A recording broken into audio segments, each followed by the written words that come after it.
Welcome to the Dr. SABCD virtual reality demonstration. In this demonstration, you'll learn how to perform CPR and any other requirements for when a friend or pedestrian is in trouble. Let's get into it.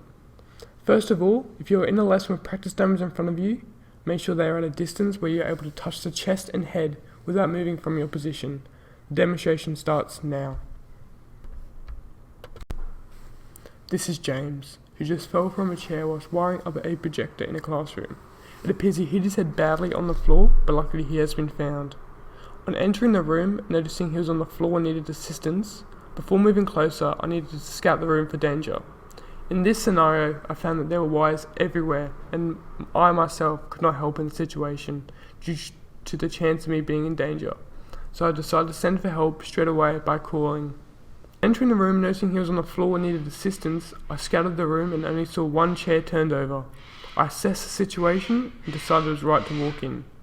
I saw him badly injured and shouted for help, which got the attention of several other teachers and students. I now learned that the first step is to always make sure no one, including you, will be harmed by reacting to the situation at all.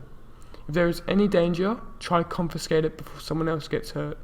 Always put your life in front of the person who has been injured already. Try to also give him space and not overwhelm him. The second step is to see if you can find a response, whether that's talking to him or looking for a pulse. After you have searched for danger and cleared it and did not find a response, step number 3 is to send for help. Make sure to call 000 or get someone nearby to do so. The fourth step is to check if the airways they breathe through are clear. If so and they are conscious, help them out with whatever injury they have. If not, you have to open their mouth and look inside. If the mouth is not clear, tilt the patient's body to the side so that any gunk inside their mouth is removed. After that, tilt the head back and check for breathing.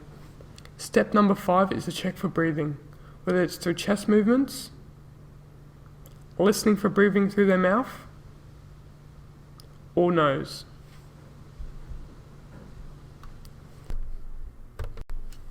The sixth step is the most complex but most life-saving of the lot. It is cardiopulmonary resuscitation, or most commonly known as CPR.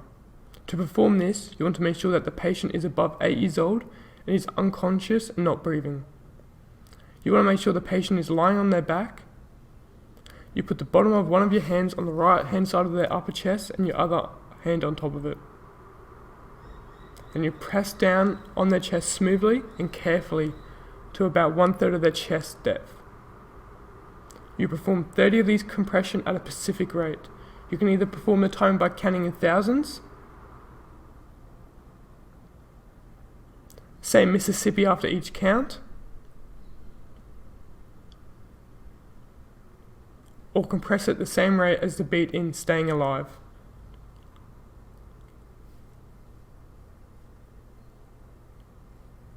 The final step for this demonstration is the use of a defibrillator.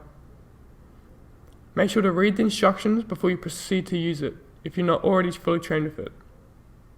Once you have done that, make sure the chest area is dry and has nothing obstructing the skin.